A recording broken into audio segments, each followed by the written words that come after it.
రాజోలుడు గురువు గారి పర్యటన కాస్త ట్రోలింగ్ గురవుతుంది. మరి దీనికి విరుగుడుగానో లేకపోతే ఇంకా నిజంగానే వాళ్ళకి తెలియదేమో కానీ ఒక డ్రామా అయితే ప్రారంభమైంది. అది ఏంటయ్యా అంటే పవన్ కళ్యాణ్ గారి పర్యటనలో రెక్కీ జరిగిందా అట. ఈ మాటలేనండి క్రియేట్ చేశారు. కొద్దిగా అంతేకాదు నేరుగా మీడియా సమావేశాల్లో కూడా పవన్ కళ్యాణ్ గారిని కించపరుస్తూ ముఖ్యమంత్రి గారిని కించపరుస్తూ లోకేష్ ఇంకా ఉంది నాడు ఉపాద్ఘాతం చూడండి, వినాల్సిందే మీరు. ఎందుకంటే అభూత కల్పనల మూర్తి, సాక్ష్యాధారాలు లేనటువంటి ఒక ఏమంటారు వంచనా శిల్పమూర్తి. వారి పరిశీలనలో తేలింది. ఏందయ్యా ఏంది వారి పరిశీలనలో ఏం తేలింది? Play play play doctor B R Ambedkar Konaseema జిల్లా పర్యటనలో ఉప ముఖ్యమంత్రి కొబ్బరి తోటలను పరిశీలిస్తున్నప్పుడు, అధికారులతో మాట్లాడుతున్నప్పుడు, సమీక్ష చేస్తూ ఆ తర్వాతి కార్యక్రమాల్లో అజ్ఞాత వ్యక్తి అపరిచిత వ్యక్తి అంటే ఎవరికి తెలుస్తుంది? పోనీ నీకు తెలిస్తే ముందే ఆ రోజే చెప్పాల్సింది కదా. అనుమానాస్పదంగా ఉప ముఖ్యమంత్రి గారికి చేరువలో చాలా అనుమానాస్పదంగా అంటే మీద పడి రెక్కాడా, లేదు తోసాడా, లేదు అదే పనికి ఇలా చూస్తూ ఉన్నాడా? సంట అబ్బాయి సినిమా షూటింగ్ జరుగుతున్నప్పుడు బ్రహ్మానందం వెళ్ళి అంటే అని చూసినట్టే అని చూశాడా? సంచరించాడు అని అన్ని సందర్భాల్లో అంత క్లోజ్ గా చెరువులోకి ఎలా వచ్చారు, అతను ఎవరు అని 28వ తారీఖు తెలిసిందా? 26వ తారీఖు అర్థం కాలేదా? అసలు ఒక సీఎం లేదా డిప్యూటీ సీఎం అంటే సీఎంను మించిన స్థాయి అన్నట్టుగా బిల్డప్ ఇచ్చే వాళ్ళకి తెలియదా? ఈ టూర్ ఖరారు అవుతున్నప్పుడు ఎవరెవరితో మాట్లాడాలి, ఎక్కడెక్కడికి వెళ్తారు, ఎవరెవరిని ముందు కలుస్తారు, ఎక్కడ ఎవరితో ఫస్ట్ మాట్లాడాలి, ఇవన్నీ ముందే డిసైడ్ అయ్యి ఉంటాయి. అవి ఏమీ లేనట్టు ఇప్పుడు బిల్డప్ ఇవ్వకండి.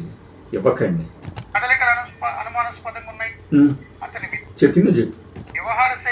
వ్యవహార శైలి కూడా అనుమానాస్పదంగా ఉందా? మనం గుచ్చి చూస్తాం కదా, రంధ్రాన్వేషణ చేస్తాం కదా, మనకెందుకు కనపడలా?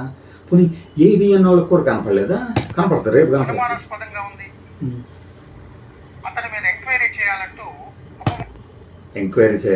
ముఖ్యమంత్రి కార్యాలయం చూడండి కోనసీమ అంబేద్కర్ జిల్లా ఎస్పీని ఆదేశించిందని మళ్ళీ ఎక్కడ హోంమంత్రిత్వ శాఖ కదా అంటారేమోనని సంప్రదించిందంట.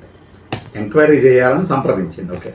వారి పరిశీలనలో తేలింది రాజోల నియోజకవర్గానికి సంబంధించిన వైసీపీ నేత కార్యకర్తని. ఒకే ఒక విషయం, అక్కడ శంకరగుప్తం డ్రైనేజ్ సమస్యలకు సంబంధించి అందరు వచ్చారు, స్థానికులు అందరూ వస్తారు.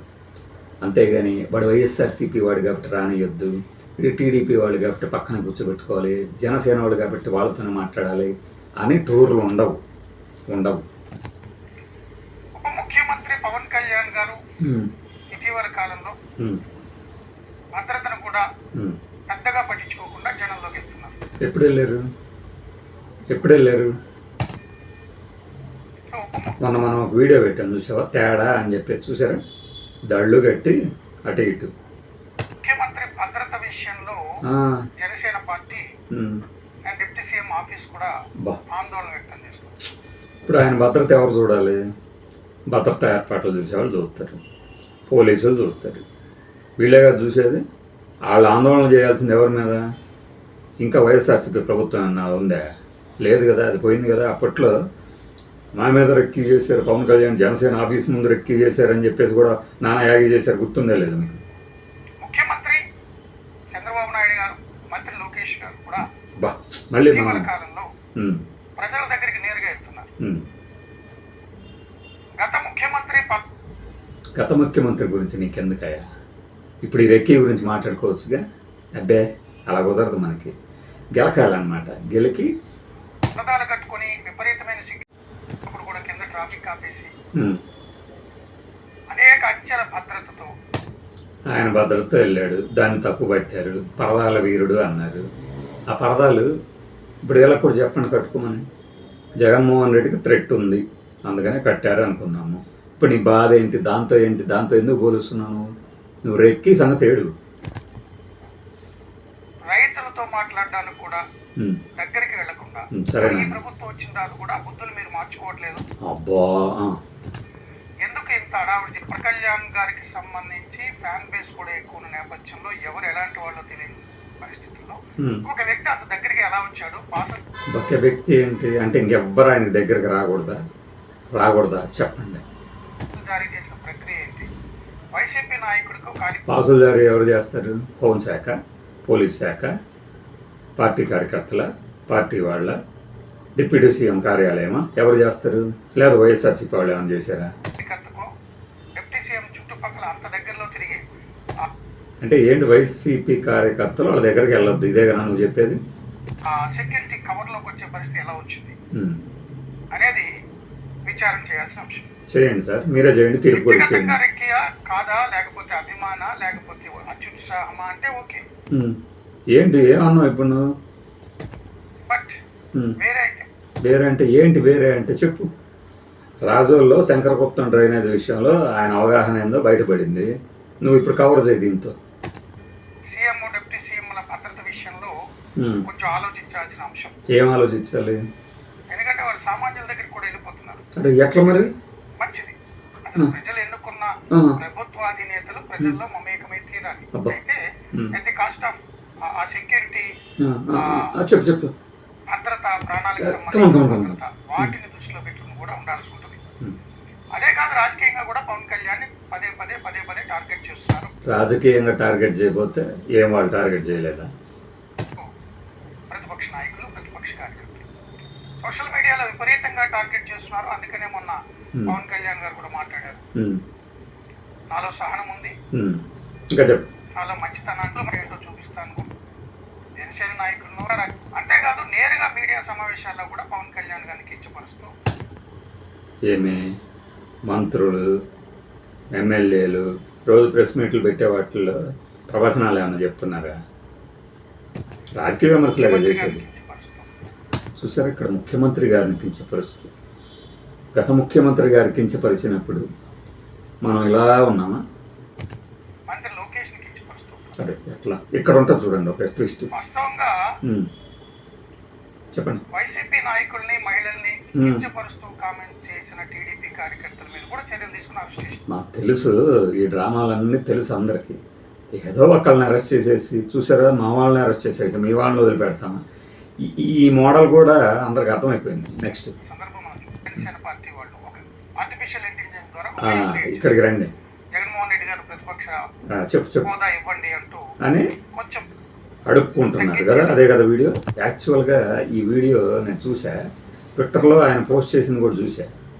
ఆయన ఏం చేశాడు, ఆ వీడియోని ఎవరు ఎక్కువ చూడరేమో మనం పెడదాము, పెట్టి చూసి ఇలా ఎవరు చేయకండి అని చెప్పడం అన్నమాట. దాన్ని ఎత్తగాడు చూడండి.